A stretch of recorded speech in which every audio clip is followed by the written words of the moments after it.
So first of all, I'd like to thank Susan and the organizer for inviting me here. Great talks. Hopefully I won't spoil the day. In particular, so what I want to do is I want to bring you into the work that we've been doing in the last 4 years. And in particular, Larry Masterson, who's here in the audience, is being carried out in my group. And in particular, we've been analyzing protein kinase A and its function in the heart, and how it recognizes the soluble as well membrane-bound substrate. So let me bring you a little bit on the physiology of the muscle contraction and relaxation. So here's a beating cell that this synchronous contraction and relaxation is regulated by gradients of calcium that gets cycled in and out of the cell. And these are basically a more schematic representation of what's beating up here. And from a biological standpoint, a lot is known, but a lot of questions are actually arising on how the whole calcium cycle is regulated. In essence, the mechanism is summarizing this calcium-induced calcium release type of model, in which calcium is present in T-tubule, and upon depolarization of the membrane, flows into the cytoplasm here, triggers small concentration of calcium triggers the release of calcium from these RNA receptors. So calcium flows now from the storage form, which is this luminal calcium storage, into the cytoplasm, activate the troponin complex, which causes the muscle to contract. Upon reuptake of calcium in this SR luminal storage, the muscle relaxes. So this is a cyclic basically flow of calcium ensures this contraction and relaxation mechanism. Particularly the relaxation phase, meaning the reuptake of calcium, is regulated by an ATPase, sarcoplasmic reticulum calcium ATPase that I'll refer to as SERCA, and phospholamban, a small membrane protein that binds SERCA and inhibits the enzyme cyclically. What do I mean by cyclically? Well, this small membrane protein is really at the crossroad between two signaling pathways. The one from calcium, and here the CMP type of signaling. So interacts, CMP activates PKA, and PKA phosphorylates these small membrane proteins, which relieve the inhibition. Okay, so this is not beat by beat control, but close enough. So a lot of work in this field has been done by several people, particularly in understanding the structure and the mechanism of calcium ATPase. My laboratory, with the Thomas Laboratory in Minnesota, has been working on the inhibitor of phospholamban. And we came up with, I'd say, the last 8 years of collaboration, this allosteric regulation of SERCA model.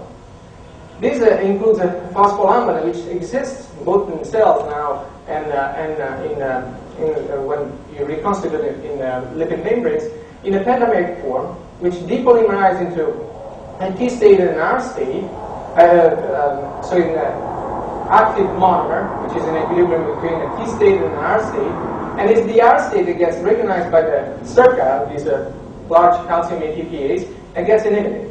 This inhibition, again, can be reversed by either gradients of calcium or by phosphorylation by protein kinase A. So to summarize the work in the last 8 years in one slide, we've been working on the structure of this inhibitor, and we characterize the pentameric form of this inhibitor, so the structure has been now submitted. The monomeric form, again, this one is submitted, and this is a bound form that we in preparation. And here, basically we analyze the different stages of these inhibitors under different stages of the regulation. And this has been carried out by the solution NMR and solid state NMR methods combined. But it's not what I'm going to be talking about today. In fact, I'm going to focus on the one that you guys care the most. What is the effects of kinase? What is the role of kinase in this reliever inhibition? How does it recognize phospholamban and reverse this mechanism? And why did we get interested in this? Well, our interest comes from a later discovery that two mutations occurring in the phosphorylation, around the phosphorylation site, so in the recognition site for the protein kinase, in particular R9C and R14 deletion, are directly linked with the familial dilated cardiomyopathy. So what this is the architecture of phospholamban, one transmembrane domain, a loop, and a cytoplasmic region. So this mutation occurs right here. Okay, now several families have been diagnosed with these mutations. And what these mutations do, they actually cause an enlargement of the heart. And you probably heard about those athletes that are dropping dead and dead at a very early stage of their career. And this is because the heart often enlarges and it cannot pump blood efficiently, so that appears in this configuration. So here's the mutations that occur in phospholamban. These deadly mutations. These are missense mutations. So these phospholamban R9C here. So we align now the sequences with the PKA, which most of you recognize. So there's a missense mutation here, P-7 site, and then a frame shift in R14 deletion. The original hypothesis, we were talking with Benoit about the hypothesis and the meaning of the hypothesis, I feel compelled to put the hypothesis in. So the original hypothesis, which actually was a feature also on CNN, is that these PKA actually in the wild type phospholamban phosphorylated reversibly. Phosphorylate phospholamban, and this phosphorylation is reversed also by protein phosphatase 1. In the R9C mutations, the phospholamban is actually trapped somehow in a irreversible complex with the PKA, and this caused basically the lack of phosphorylation of wild type phospholamban, and therefore the progression of the heart disease. For R14 deletion, another hypothesis is made. In particular, the hypothesis that there's nothing to do with this mutant with the protein kinase A. Rather, is a disequilibrium between monomer and pentamer that gets perturbed and shifted toward the pentamer. So phospholamban is unable now to regulate SERCA. So to test these hypotheses, we use a biochemical method. We use regular coupled assay to make sure that under our NMR conditions, actually the samples are functional. Okay, so what we measure in terms of chemical shift, the structural changes, dynamic changes are actually relevant physiologically.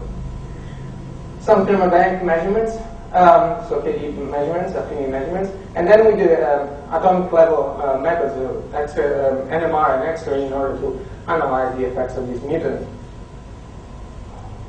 So let me start from the very beginning with when we start looking at these two mutations in the phosphorylation. So if we add phospholamban, if we add the protein kinase A in a solution of phospholamban, solubilized in micelles or in lipids, phospholamban gets phosphorylated. And if you mutate the protein position 9, phospholamban gets regularly phosphorylated. I mean, there's no perturbation of the phosphorylation. You see, here's the classical gel shift that we analyzed. So R9C actually works okay.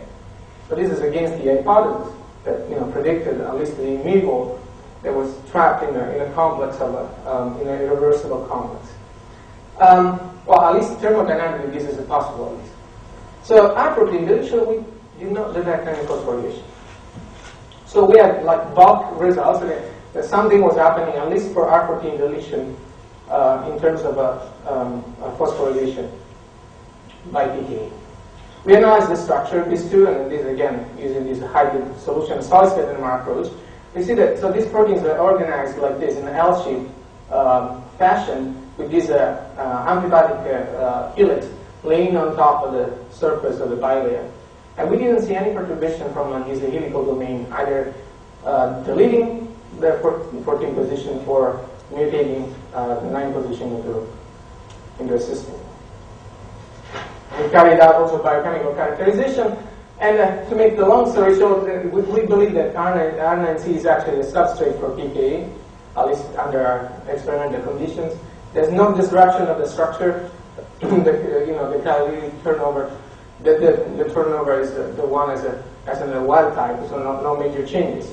Whereas we saw a remarkable difference in a phosphorylation R14 deletion, which we believe is the mutation that hampers the phosphorylation. We did not check the hypothesis of the Pentamer, but we're working on it. So from a thermodynamic point of view, so what we did is that we tested the affinity of these two substrates for the PKA, and surprisingly we saw that this is a wild type peptide corresponding to the cytoplasmic region, the recognition region for PKA. So the KD upon mutation does not change dramatically. They're very, very close. So it seems that they display a similar activity, at least with under our NMR conditions. So similar affinity under NMR conditions. But when we move to the kinetic measurements, then we saw the difference.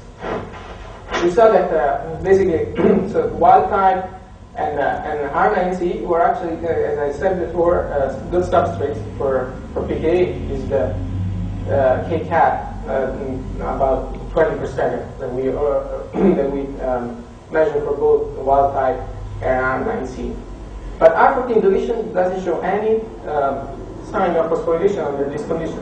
You need 4 or 10 times the amount of the enzyme to see a mild or very sluggish kinetic of phosphorylation. So something really happens upon deletion of that R14. We'll go back to this 20 per second readiness later on. So what about the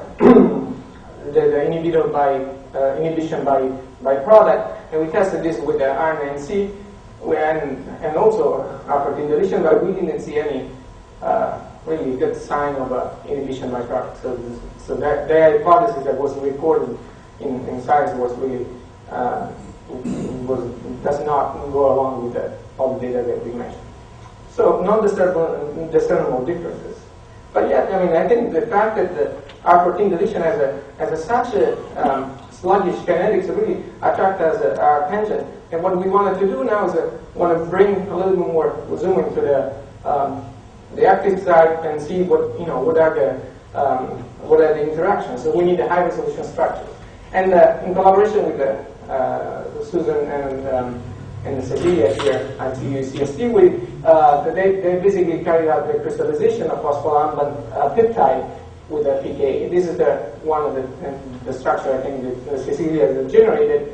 She doesn't have a lot of a good resolution in this area, which needed further refinement. But the thing that I want to point out is that the recognition site does not change for phospholamban. So pretty much it goes along with what Susan has found for PKI. And in fact, there's one conserved interaction here that Cecilia was pointing out to us on the phone between E203 and an arginine of phospholamban that you can recognize here in the sequence. The thing is that the mutants of phospholamban do not crystallize. So this was a problem because we can't really appreciate the atomic details, but also we suspected that dynamics has to do something in terms of hampering the catalytic cycle. So we proceeded with the NMR analysis, and this is what the meat of my presentation. This enzyme presents allures and challenges at the same time. So what is the advantage? The advantage is that, at least the catalytic core is very well characterized. We know the structure, so if we can get a very high resolution NMR spectra and assign the spectra, we could really trace a lot of the dynamics and basically pinpoint also the enzyme reaction coordinates if you want.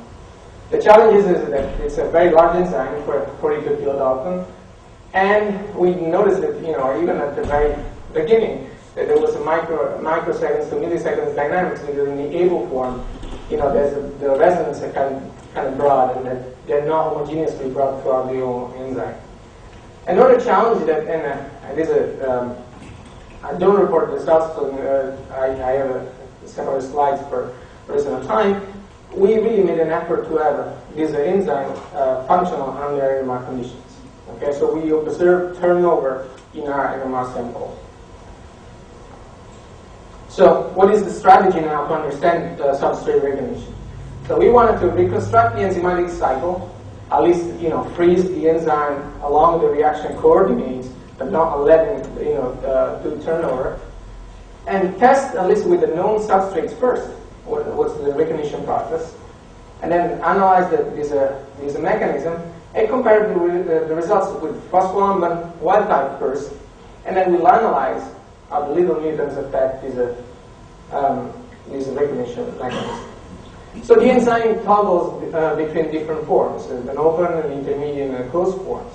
So in order to do so, we need to, again, build this enzymatic cycle, and what we can do is we can analyze this protein fingerprint. Usually we have a nitrogen-protein correlation in an NMR spectrum for the apoenzyme intermediate and closed states, which we mimic by addition of a peptide and, well, here is not ATP, but it's an AMP-PMP, non-hydrolyzable analog. And we actually repeat the same, we basically trace the same reaction coordinates, adding first the ATP analog, the PPMP, and then generating again this Michaelis-Menten complex. So from NMR from spectral standpoint, this is how they look like. So these are, believe it or not, a very nice spectra of these, open form or apoform intermediate stages with peptide added first, and MPPMP added first, and peptide added first, and here's basically the Michaelis-Menten complex.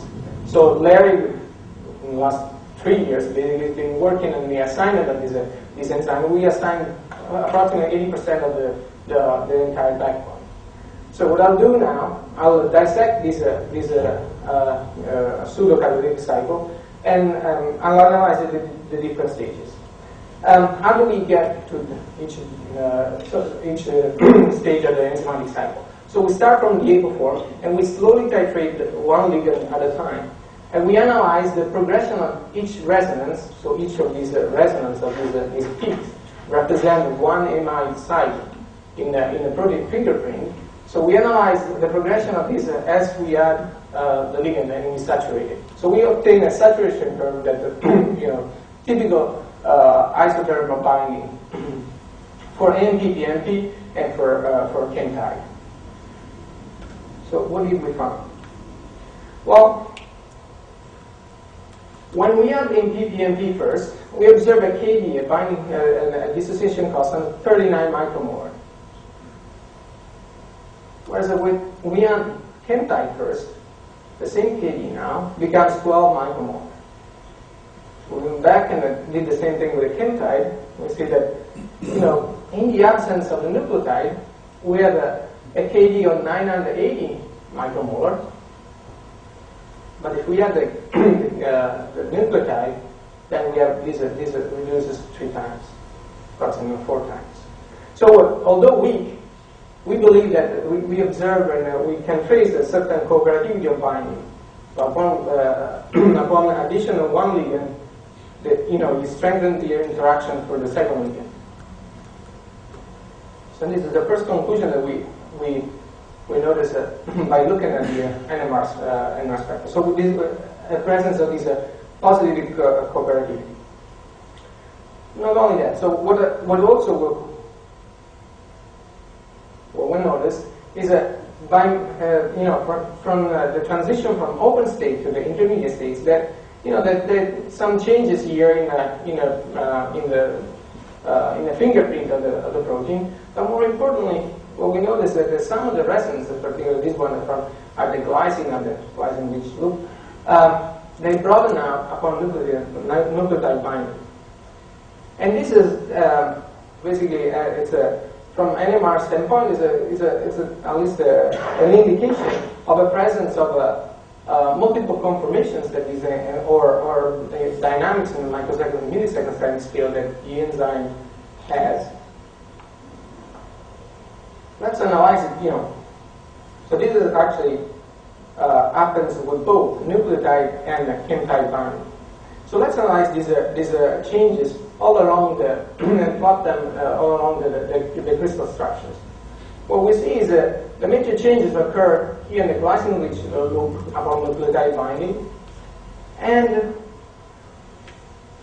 this So in this DFG loop right here, which we said, so this is, the color here shows the extent of chemical shift. So the higher is this bar, the more shifts you observe in the NMR spectrum. But interestingly, so these are the chemical shifts that were referred to these two areas. Interestingly, what we see is that all the regions, they're not directly coupled with the nucleotide binding, they change in chemical shift. So what you have is a long-range perturbations upon addition of a ligand in regions that we really did not predict. So if we were to assign, those resonances based only on ligand binding, we probably would make a mistake. So we bind something here, and 40 angstrom away, we see a change. We bind the peptide. Again, we see these some of the resonances broaden out. Most of the resonances stay there, though. And this is again indicates the presence of probably multiple conformation or dynamics. And so if we analyze the peptide binding, again, the major changes occur in the glycine-rich loop, in the DFG loop, in the positioning, peptide positioning loop, and these are localized in this area here. I would say that these changes are rather modest compared to the ATP binding change, but even in this case, we do observe changes here. So the red regions are the one that changes are more pronounced, far away from the binding site of the substrate. So again, this is another indication of these long-range effects. So at this point, we were excited with submitting the paper, and I wish the reviewer was as excited as we were. The problem is that they really didn't believe these are long-range effects that we would see. One thing is it's possible that you misassign some of the residues. So what we did is that we went on the literature and we found that the Y204A, the 204A mutant, was a mutant that Susan Taylor has studied in the past and really decreased the catalytic activity. It's amazing how many insight she actually got from one single crystal structure. So she saw that decrease in catalytic activity. I think this was also in collaboration with Joe Adams. The structure of this mutant was identical to the wild type, but yet this mutant was more dynamic. So what we did is that we actually mutated this tyrosine, which keeps together several different elements in a PKA. We saw that protein fingerprint is actually identical to the protein fingerprint of the wild type. This tells us that really, even under NMR conditions, these two structures are almost superimposable. And we reanalyzed the binding. Okay. Now again, this is a chemical shift per residues for NP-PMP, chemtide, NP-PMP, and peptide in a wild type protein kinase A and a Y204A mutant. So if we analyze the changes, and this is the NP-PMP binding, they're pretty much similar. There's some of the differences are in the broadening on the specific resonances, but if you analyze the profile, that it's pretty much identical. Okay, but it's somewhat reduced in some of the areas. I'll point that out later on. So see here, for example, the extent of these changes are more pronounced than this one. They're small effects. They're not very strong effects, but consistent and reproducible. And also we notice these long-range effects that I showed before. Okay, these allosteric effects around peptide binding, nucleotide binding. Now let's analyze the peptide binding form. The peptide bound form is this is a wild type, and this is the mutant. You see again the same profile, but all the interactions now are kind of dampened. They're kind of reduced. So if you analyze, this is the glycine-rich loop, and this is the peptide positioning loop and magnesium positioning loop. So all the interactions we saw before, they're somewhat attenuated. And the one long range, they're almost absent. So what we believe, and that these mutants done is substantiated what I said before. So this allosteric network of communication that we saw from binding those ligands is attenuated. and in some of the cases completely disrupted upon mutation of one single residue. And this is what basically the slide that summarizes what we found. So here's upon MPPMP binding, you see the extent of the coloring of these, so that the red is reduced in the mutant here, and the situation is even more. So even the long-range effects are attenuated, and even visually here, when the peptide is bound, all these long-range effects disappear. So this is a much more pale structure of this one. So this is, to summarize the whole thing is that we really believe, as I said, that the allosteric network is reduced. But what happens to the cooperativity? And so if you remember from the slide before, you have basically a covariance effect upon MPPMP binding, and in the mutant we don't see this effect anymore. Okay, these two KDs are very compatible, as well as KD for the peptide. Okay, so not only disrupts the allosteric network, but also the cooperativity of binding is attenuated or absent.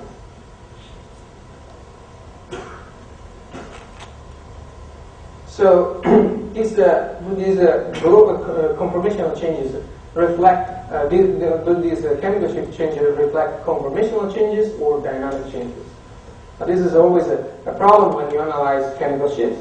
And so what we did is we take the crystal structures and if we overlay the open and the intermediate state, as well as the intermediate and closed state. And what we did is we calculated the difference in the coordinates. Very, very simple operation, nothing major. So this is the difference in the C alpha displacement between open and intermediate states and intermediate and closed state. And now we overlay our chemical shift changes. And I would say that it's pretty remarkable that all the chemical shift changes they follow pretty much the changes. So the biggest changes are here in the glycine leach loop when the nucleotide binds, and we follow pretty well with the chemical shift. Of course, there's some outliers. They're probably due to dynamic differences. There's a major difference right here. In this area, we notice a huge difference between the chemical shift perturbation mapping versus the X-ray structures. So I think Susan was suggesting that maybe crystal piping could have some sort of effect in the area. So what we could conclude just by comparing this to that allosteric occurs, and in part is through these global conformational changes, but also due to these dynamics, and that the Y204 mutant really proved this point. So now, if we trace the details of these allosteric, we really have a lot of similarity with what is being found recently in a couple of papers on this spine definition. So we found at this stage that some sort of hydrophobic lining or several different residues that crown around the MPPMP site, and these interactions that we found are not only contiguous but also are long range. Okay, so we can explain a lot in terms of one changes that trickle down all around certain series of residues, and these are very, very clear from our data. So these are really explain this transient positioning of the nucleotide in these highly conserved residues, as well as this long-range communication. So that I think it's more clear in these slides. So there are contiguous changes that we observe, as well as long-range changes, as long as 20 angstrom, 10 angstrom apart. So if I want to conclude a little bit in this part, on the standard substrates and this allosteric signaling, this line drawing suggests the possibility of toggle between the different conformations. The comparison with the X-ray structures indicates that the conformation is important as well as dynamics. So dynamic conformation might contribute in this allosteric network signal. So we felt at this point we're ready to basically to face the problem of phospholamban and its mutant. So in order to analyze phospholamban, this is a very complicated interaction because we need to basically have a soluble enzyme and a membrane-bound inhibitors and try to start binding. Binding between these two proteins. So what we did is basically we express only the domain of phospholamban that is recognized by the protein kinase A, and we start doing these studies of binding studies. Well, it turns out that I mentioned before, these L-shaped molecules are very strong antibody helix. So even if you remove this transmembrane domain, it still binds to the surface of the membrane. Binds and is in equilibrium with this R state. So this is obtained by CD data, NMR data, as well as APR data. So we see basically this equilibrium between P state and R state that we saw in full-length phospholamban. And we believe that, and also we proved that this R state is the one that gets recognized even by kinase A. We see this because later on we'll see that there's very little change between the free HSPC and free fingerprint of these peptide in R state and the bound form. I don't want to anticipate the whole thing. I just want to show our preliminary model now of phospholamban cytosine domain, and this is entitled by starting from the crystal structure of the PKA by using chemical shift perturbation and residual dipole coupling, we obtain this docking of this phospholamban and the binding site. And as you can see, the phospholamban does not assume a very defined structure; it's very, very much extended in the binding site of PKA. So, try to go and analyze the chemical shifts that occur in PKA. I want to conclude at least the membrane part, and then this, if we focus just on the events of this T2R state equilibrium, we can conclude that this equilibrium exists in the peptide as well as in the full-length phospholamban. And PKA binds the unfolded part, the membrane-free form of phospholamban. So basically, of the two forms, one seems to be more prone to mold into the binding sites of PKA.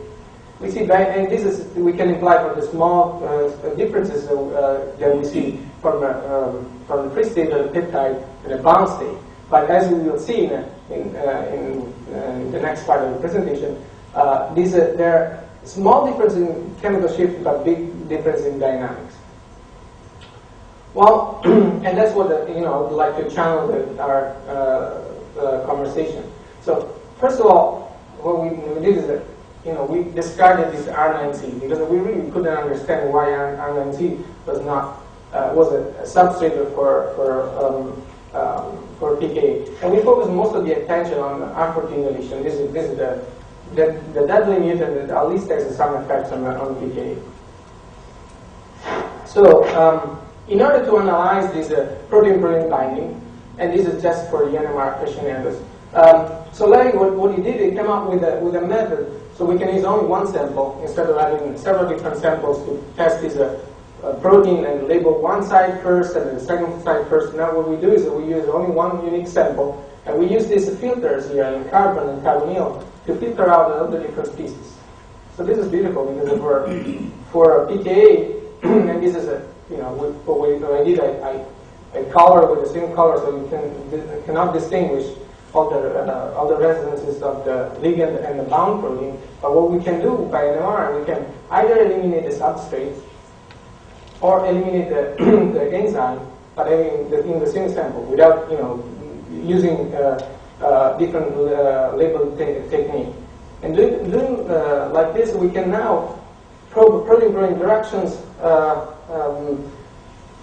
Basically, not making mistakes between using different buffers or different sample conditions, and also saving some money because it is a perdurated enzyme. Okay, so what did we observe in terms of enzyme for binding of phospholamban? Again, this is a residues versus chemical shift for phospholamban. R9C, and R14 deletion. Okay. To be honest with you, these three graphs are pretty much identical. Okay. There's no much to say in terms of the extent of the chemical shift. The only thing that I can say is that that the extent of changes are more pronounced than the one of the chem type. So these are the larger, longer substrate and induces larger perturbations. The perturbations again are culminate in this glycine-rich loop here for the three species, the 3 mutants, and in this peptide positioning loop. So everything's pretty much as we expected. The only thing that changes is that actually in these R14 deletions, we notice this broadening of the enzymes. In addition to the sites that we saw before, there are additional sites in which they get broadened beyond detection. And this tells us that the dynamics of these species, or PKA bound to this inhibitor, changes drastically. So let me put into maybe more clear words what I just showed. So the phospholamban substrates affect the same regions of the chem type. The effects of bindings are more pronounced. The dissociation constants are smaller than that of the chem type, and this is somewhat reflected in more substantial chemical shift changes. There's one paper from I think a couple of papers that come up. They say the better binding, the stronger allosteric. I don't know if this is a really general statement can be applied to all the different kinases, but definitely for phospholamban and protein kinases seems to be the case. So we actually reanalyzed our data and showed that our data that actually go along with what he says. The better binding, the stronger is the allosteric, the stronger are the changes that we observe. With this technique, that the one that I showed before, it's possible to image the substrate. And as I anticipated before, so these are the phospholamban free and bound, and then R14 deletion free and bound. This is again the fingerprints of these polypeptides. No major changes occur. Okay, so very small changes, and actually we can trace the two peptides, and they're very similar, with the exception that the red one is the R14 deletion, the deadly one, and we saw some line broadening again. So both proteins and the dynamics of protein, the dynamic of the substrate change, and that brings to the final part of this presentation. So let's summarize a little bit what we observed so far. So the PKA bound states of phospholamban and R14 deletion differ only slightly. We don't see major changes. The bound formats of phospholamban and R14 deletion show a few differences, very few. What changes substantially is this line broadening. This tells us the dynamics in the two, the dynamics of PKA in the presence of the wild type or in the presence of this deadly mutant are different. And that's what Larry has been working very hard in the last year. That's why I graduated last week, because they actually finally carried out the dynamic studies of PKA. So what we did is instead of focusing on these fast motions, we actually characterized the motion in the microseconds and milliseconds time scale that really characterized ligand binding, catalysis, and folding. Here's a report of basically all the time scale that NMR can probe. And we focus on these CPMG type of experiments that really characterize this type of events. So what did we observe? So not a lot of data, but mapping of these dynamics. So if we bind the nucleotide, these are the dynamics of these are the index of this REX, which shows the slow change along the enzyme. So we see here that there are a lot of microseconds or milliseconds dynamics occurring here where the nucleotide binds. Not only that, so here's a snapshot of this little movie. So these are the REX that occurs in the glycine-rich loop. Here's at the beginning of C-helix. Definitely this is the FG loop, in which actually phenylalanine broadens out beyond detection. and in the peptide positioning loop, as well as a long-range changes that we observe after here. So very, very far away from where the ligand binds. Now, let's go back. We repeat the same measurements with the phospholamban bound. Okay? So now this is the structure of phospholamban. You see basically that there's still dynamics, slow dynamics in the nucleotide binding region. The one in the peptide binding region are rather attenuated. Still some long-range effects. But as you can see here, that the coloring of this region is diminished quite a bit, which really means that upon binding of this phospholamban, cellular dynamics are frozen. We repeat the same thing with the R14 deletion, and to our surprise, we see you don't see much red in this region. Actually, this inhibitor here really quenches most of the dynamics. Okay, the pattern is identical. Okay, but the overall, the whole dynamics are frozen. So it seems that this inhibitor, which binds with the same affinity of the wild type, basically freezes the enzyme in a specific state. And that's what this. I would like to conclude with a proposed model. We actually proposed this model in our first paper that we published, but was not accepted. I think now it's a little bit more mature to propose what we really believe about protein kinase. So we mentioned here is 4 different states that different conformations that toggle 3 different states: open, intermediate, and closed, that toggle among each other. So what we think is by looking at the dynamics, hydrogen exchange, line width, this open state is really samples several different states. So as an ensemble configurations here. So by upon addition of MPPMP, this nucleotide, this nucleotide perturbs this energy landscape. Okay, same as for a peptide. Okay, so you have the sampling of all the possible conformation. When we add the ligands, basically, we emphasize some of the conformations in the ensemble. And then when it basically form this closed state, the whole thing funnels in a closed state. Okay, and this that's what the dynamics is telling us. What happens when we add that mutant? So what we believe is that, so if we take this bottom or this folding panel, if you want, so what the mutant does is if this is a catalytic complement state with more dynamics, what the mutant does is it brings down the enzyme into a catalytic incompetent state, something which is more frozen, so not able to do turnover. So that's what we believe is happening.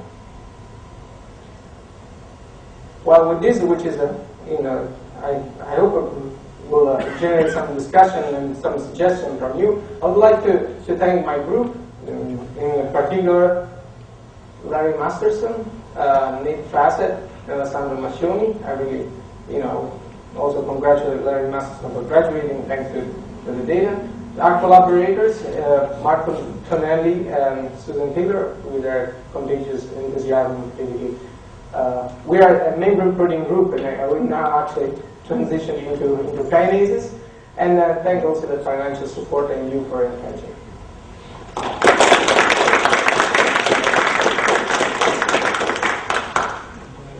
Questions?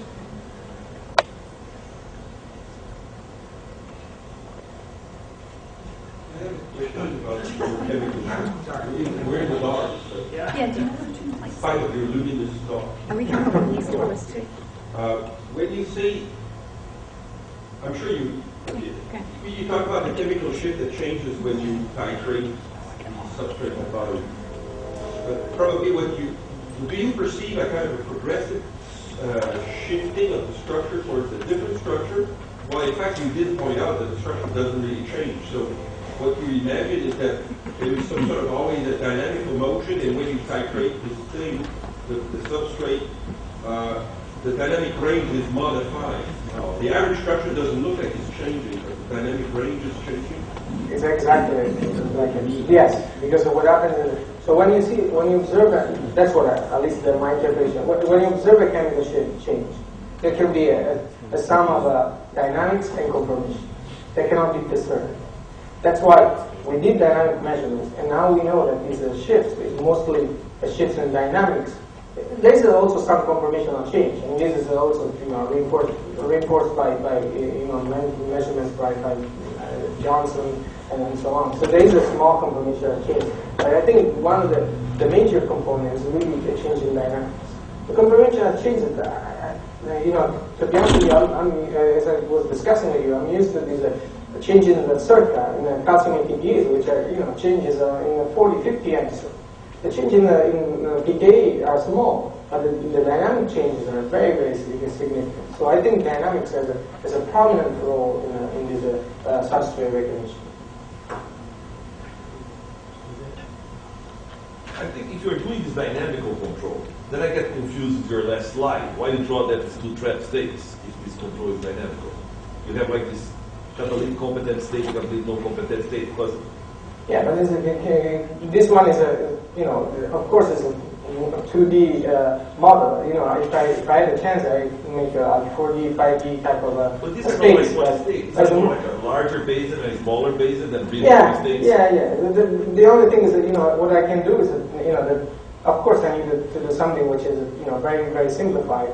But let's say that I zoom here and I come up with 2, right? I zoom here and come up with more. So what I'm trying to say is that these things are extremely complicated. It's not that you can get 2 states. This enzyme undergoes a different time scale throughout the whole entire sequence.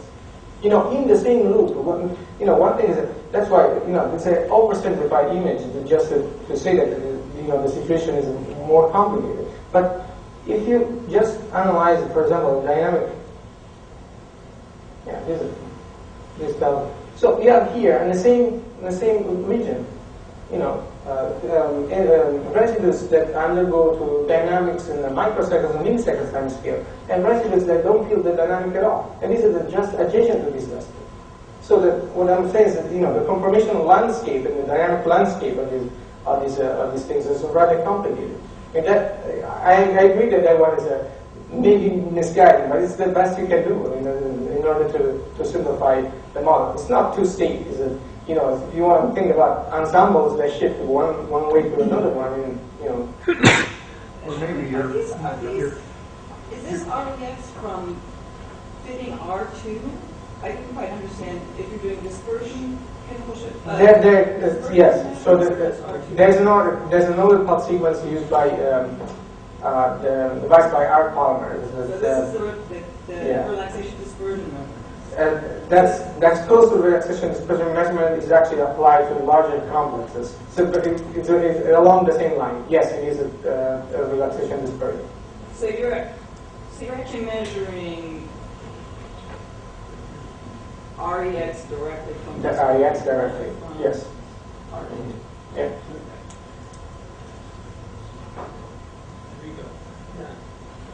little puzzled by the fact that you find that such a difference in the dynamics and very little difference at ambient energies.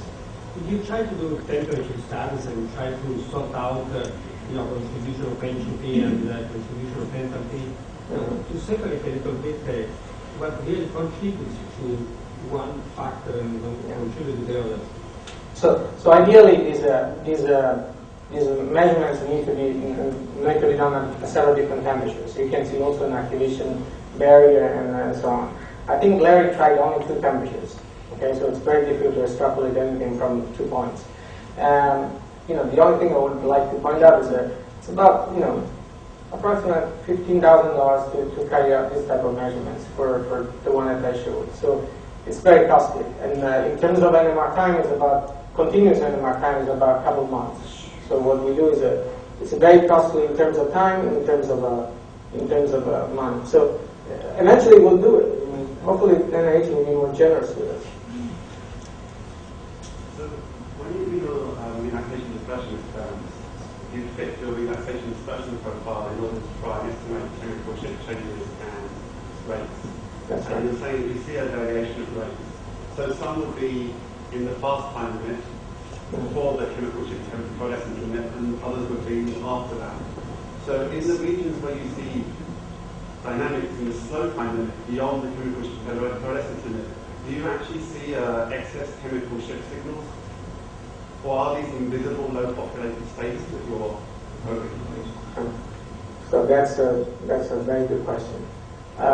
That's what we'd like to do. I think, based on the data that we have right now, to be honest with you, that's exactly what I proposed in the first papers, in the first version of the paper. And that one wasn't very well accepted. We need to do basically to see the chemical shift trajectories in order to come up with these invisible states that they might be present. I do believe that there doesn't. That's why I have a hard time to imagine two states. It's a simplified graph, and I think it's right. I mean, there's multiple states. But how do you represent an ensemble? So each of the states, there's now these conformational switches, the conformational selection that the people always implies in the data. But we always knew that we had to deal with an ensemble of proteins in our samples. There's not only one average structure that we're looking at. Yeah, I was wondering if so you're saying that the chemical shift can change because of dynamics or structural change. That's just where the sort of mean of the chemical shift is. But have you done any line shape analysis, or is the data not enough quality to be able to use line shape analysis of the chemical shifts to say anything about the dynamics? Yes, so that's in the first. I think in the first paper, that's where we limit our analysis, was in the line shape analysis, and we look at it as if you want, just the broadening, that's the broadening of the line. But a more refined analysis is actually this one with the dispersion measurement, in which you quantified, as Dr. Post was saying, quantified directly is REX, is a exchange broadening. Or comment.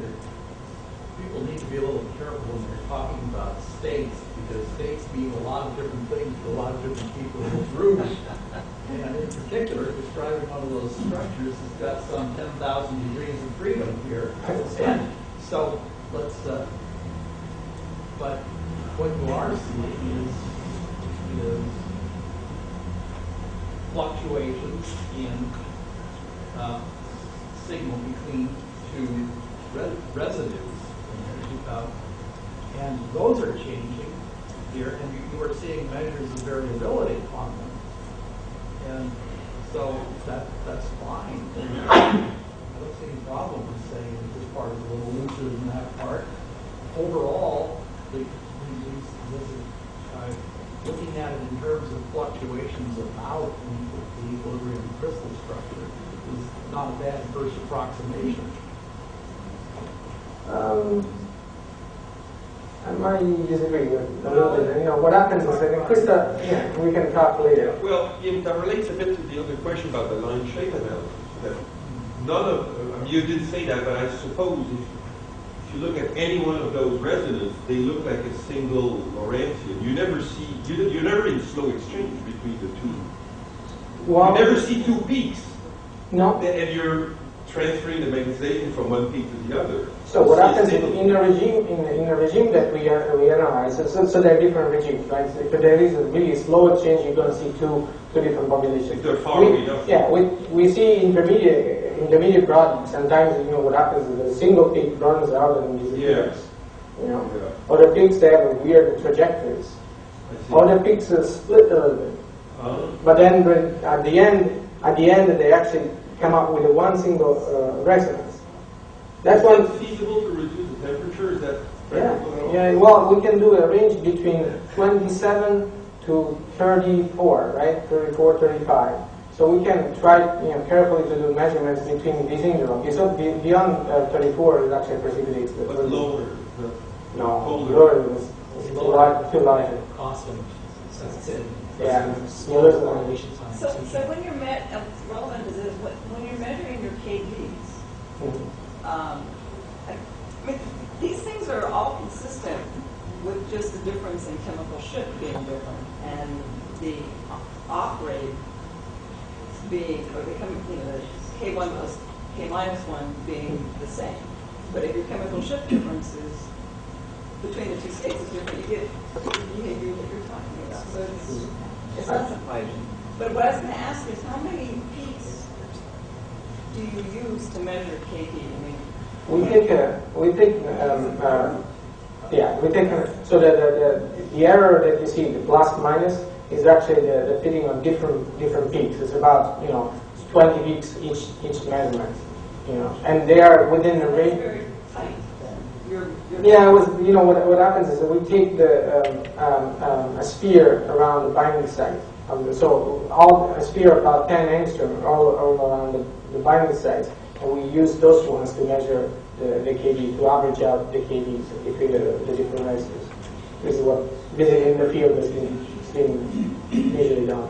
Yes, that's very tight.